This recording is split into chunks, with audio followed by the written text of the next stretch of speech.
Hey guys, welcome back. Today we're going to be continuing talking about Marienburg in Warhammer Fantasy Roleplay 1st Edition. We finished talking about the sea and north of Marienburg, and now we're going to be talking about south. South of Marienburg and the marshes, the River Reich cuts a broad and winding path. This is the city's other artery, equal in importance to the Marienburg Sea. Along it sail ships carrying trade goods to and from the interior of the Old World. It is a faster and more reliable route than any overland path, and the luxury-loving nobles and social-climbing middle classes of the Empire and as far away as Kislev rely on the Reich to bring them the finer things in life, just as the merchants of Marienburg rely on it to bring them imperial crowns and Kislevite rubles. It is along the alluvial plains of the river that one finds the greatest concentrations of population outside of Marienburg itself. Several small villages and riverfront inns squat along its length, the largest of which is Kalkat, population 625, and Leidenhoven, population 510. Wastelanders here are more like their Marienburger cousins in habit, being more accustomed to seeing strangers and more willing to open their homes to them.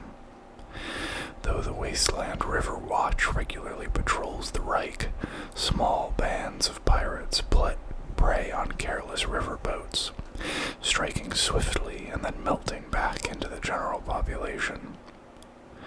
Smugglers prefer the Reich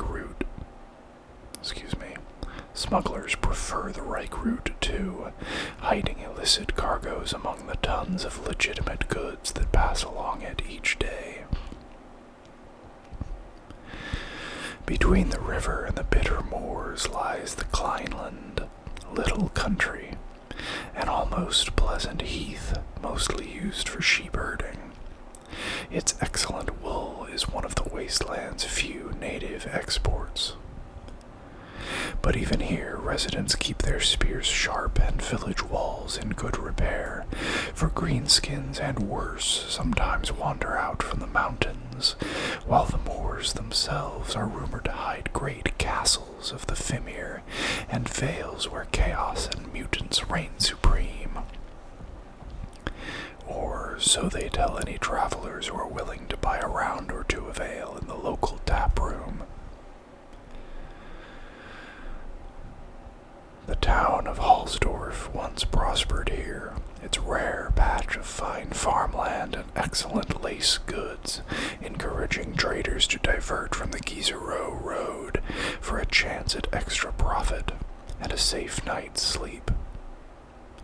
But that was before the Night of Terror, when the earth shook, the land sank, and the swamp swallowed the best fields. Now the town is dying. Few visitors call at this depressing place, and the remaining residents, only 133, stare fearfully over their shoulders, haunted by dreams of the nearby demon swamp. The Directorate itself ignores blighted Hallsdorf, rarely bothering to send even excise men here.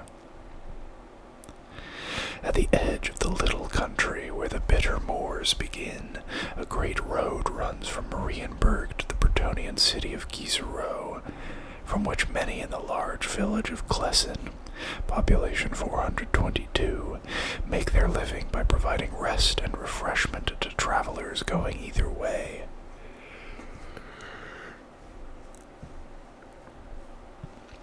Following the Gieserow road southwest through the bleak countryside, past the broken signpost that points to Hallsdorf, the traveler eventually comes to the foothills of the Pale Sisters and Grey Mountains, which bracket the Wa Gap. the main overland route to Bretonia. Other than the mining village Erlach, the foothills are only sparsely inhabited by lonely shepherds, hopeful prospectors, religious hermits, and ragged outlaws who prey on the road traffic. Old, exhausted mines are scattered amongst the hills and mountains, some still worked by the dwarfs, but most of them long since abandoned for better prospects elsewhere. In the middle of the Wa Gap, at the bridge over the river, squats Fort Bergbray, a former imperial castle now run jointly by the Marienburg Directorate and agents appointed by the Duc de Guisereau. It has a population of 225 and serves as a rest station and supply post for those preparing for the long trek across the bitter moors, or refitting after crossing it.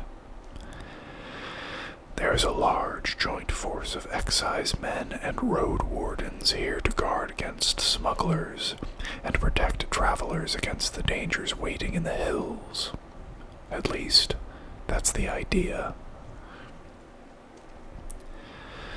Travelers more often refer to Fort Bergbray as Fort Beg Bribe, since getting anything done requires a donation of guilders or Bretonian gold sous to the proper official. Upstanding merchants who object to the practice find themselves buried under mountains of paperwork and subjected to excruciatingly slow inspections. Most put up with this only once, and thereafter pay the price and pass the cost on to the consumer. North and west beyond the Guisereau Road lie the empty wastes of the bitter moors, a vast expanse that rolls to the Bretonian frontier. Little of value grows in this poisoned land, and, if anything, it is even less populated than the Tumble Downs. Even smugglers are reluctant to cross its barren interior. Many of the streams flowing from the Pale Sisters are tainted and foul, polluted by mine leavings that have leached into the water, or perhaps by the Fimir or Skaven. The fogs have a way of disorienting travelers and leading them on random paths that sometimes go nowhere at all. Only hares and lynx are common here, as are the carrion crows that feed on the moors dead and dying.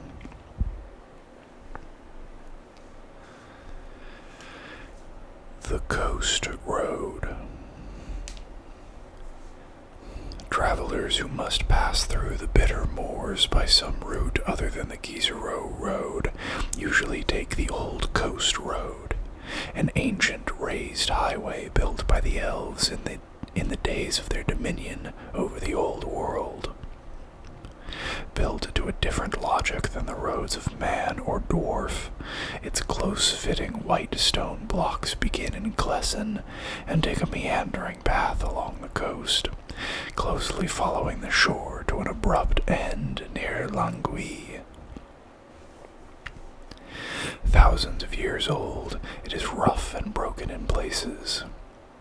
The Grocer March surrounds a long stretch of it, while portions have been swallowed by the sea.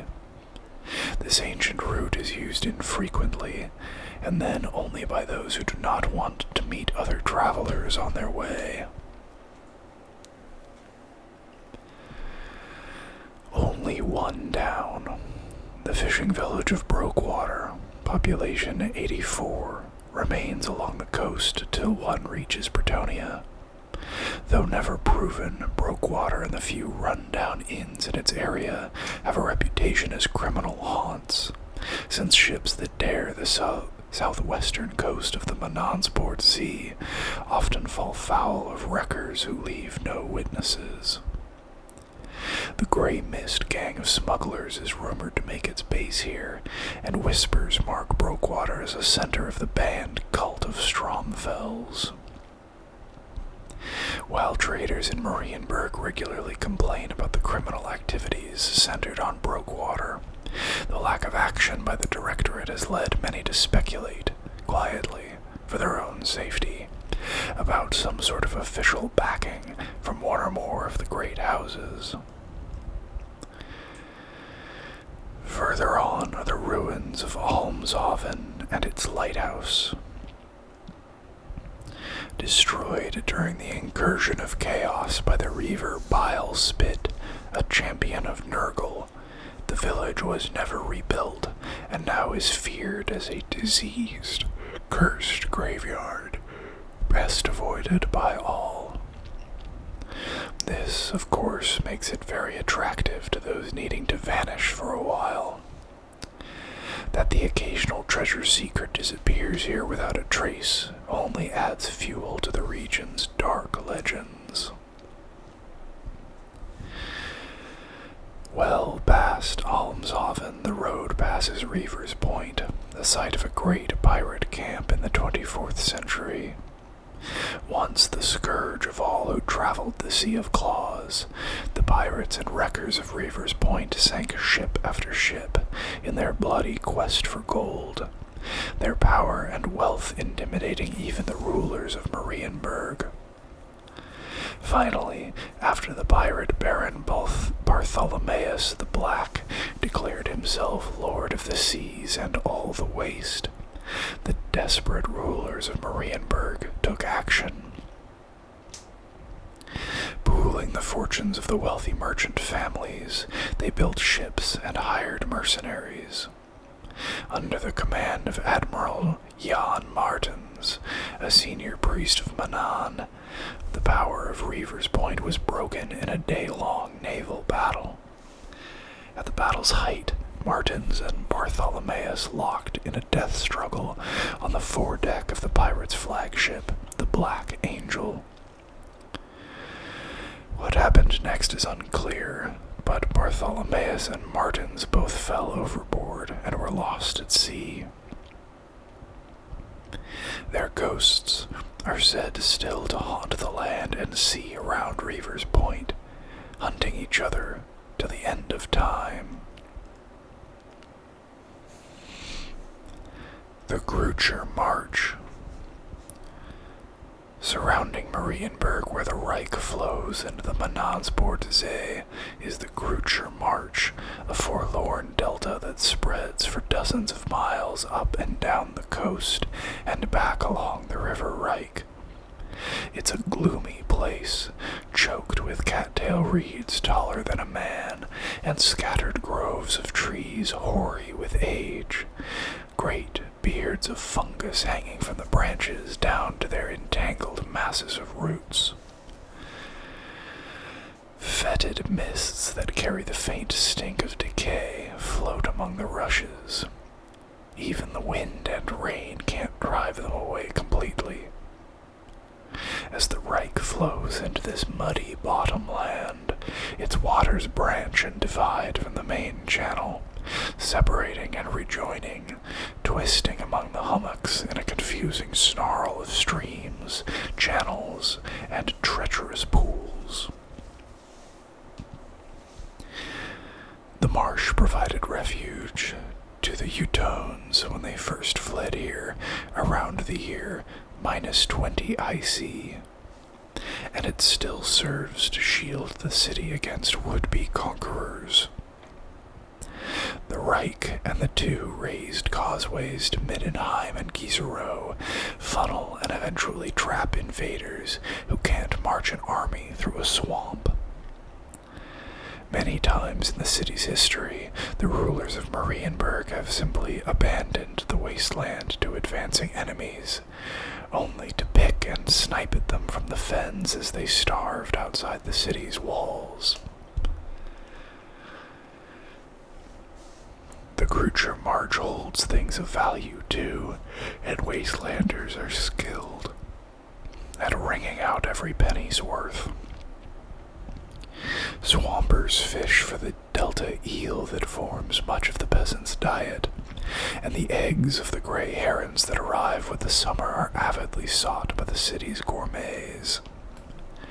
Herbalists pay richly for medicinal plants that are found nowhere else, like the peacemaker root of the marsh lily that has a reputation for curing hangovers.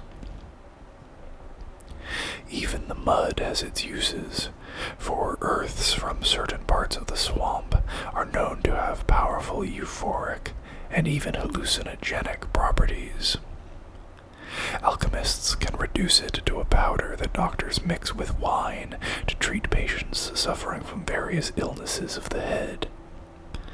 Cultists and thrill-seekers prefer the illegal pure form, called Slanesh's Dream, which they smoke in a pipe to induce visions, gain enlightenment, and increase their endurance at orgies.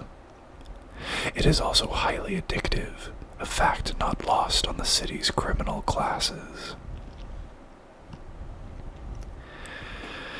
And yet, the Grocer March has an evil name among average Marienburgers, who commonly call it the Cursed Marsh, when they can bear to think about it at all. The walls of the Vlode Moor are not only for holding back the tide or foreign enemies, but also the things that lurk amongst the reeds and tangleroot trees. Kind-hearted residents will do all they can to persuade friends from entering the swamp, making a sign of protection every time its name is mentioned, and telling wild tales of the dangers within. But those determined to hunt for lost elven treasures can always find a swamper willing to take them out on his flatboat, though at the price of several guilders per head, paid in advance. The more foolish and cheap buy their own boat. After all, none of the locals are stupid enough to rent their property to a visitor when they are almost certain that they'll never see either again.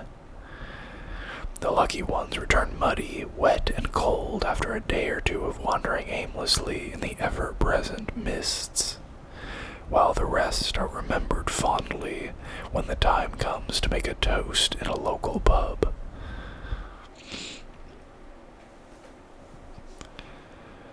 Fen Loonies. The Marienburgers aren't just telling tall stories to scare newcomers. The Grocer March is home to the Fen Loonies, a loose tribe of psychotics and mutants. These unfortunates are or were people too violent, too wild, or too changed by the touch of chaos to hide even in the warrens of the Dude Canal district or the hovels of the flats. Fleeing imprisonment in Riker's Isle or the fires of a witch hunter's pyre, or a lynch mob of their neighbors, the outcasts escape into the trackless marsh, seeking by instinct for their own kind.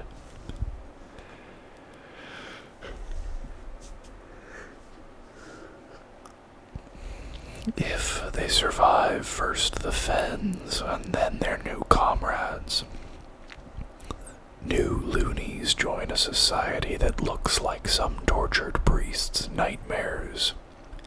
Hideous mutants break bread, or a captured traitor or two, with cleaver-wielding maniacs and raving madmen. Hiding deep within the marsh, far from the bonfires or gallows that await them in Marienburg, they spend their days gathering food, and their nights fighting each other for status, or dreaming of their revenge on the city. They even play games.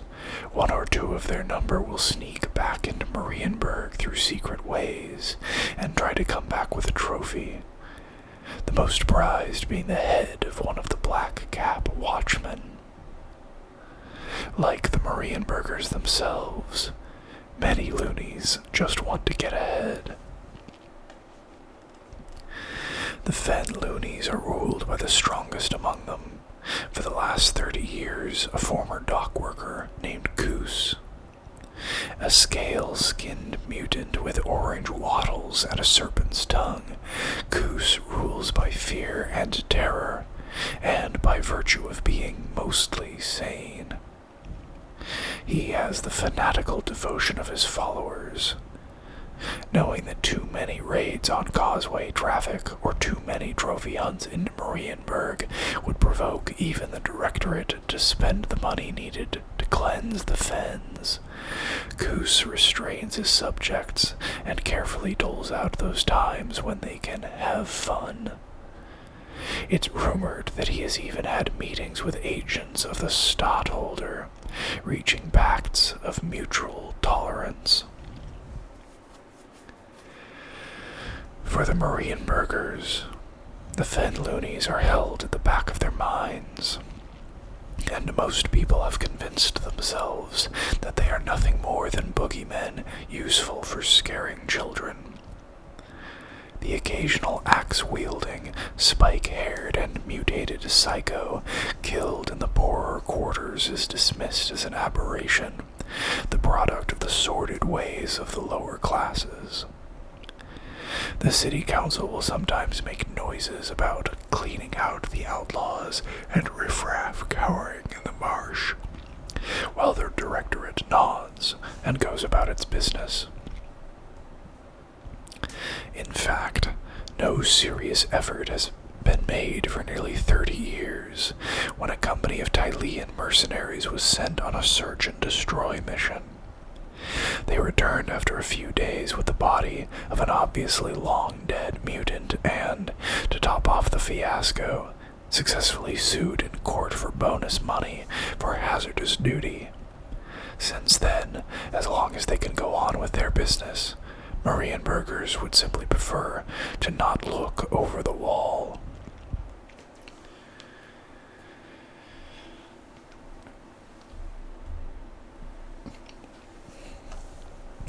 Goose Yapsoon once lived in Ridra Isle in Sweedock. A bully and a layabout, he's feared by many. He made his money through petty smuggling, theft, extortion, and, occasionally, by working on the docks. He and his gang of hangers-on passed their days drinking beer they hadn't paid for, spending guilders they hadn't earned, and hassling anyone who even looked at them oddly. Then, one dank night, the good life came to an end. Goose and his boys ambushed what they thought was a drunken Mark stumbling down an alley. What they found instead was a cloaked mutant with 3 eyes, gills, and nails of steel. Abandoned by his mates, Goose was locked in a death struggle with the thing. Though he quickly got the better of it and broke its neck, its claws left scratches on his arm and face that throbbed with an already building infection. The first scales appeared the next morning. Soon he found his way out of the city and into the marsh. There he found others who were fugitives. With the changes wrought by the mutations and a cunning born from the need to survive, he quickly established himself as the king of the loonies.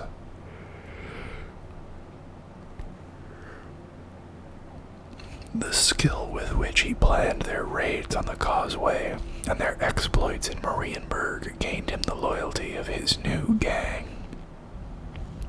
It was Goose who led the Tyleans on their fruitless chase, and for 30 years he's made sure that the Directorate never again thinks he's worth the money it would take to root him and his people out.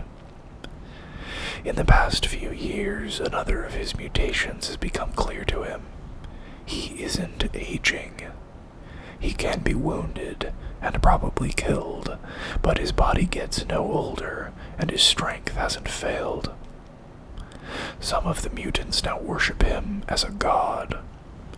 Goose realizes he has all the time he needs to build his forces up, till the day comes when he can have his revenge on Marienburg.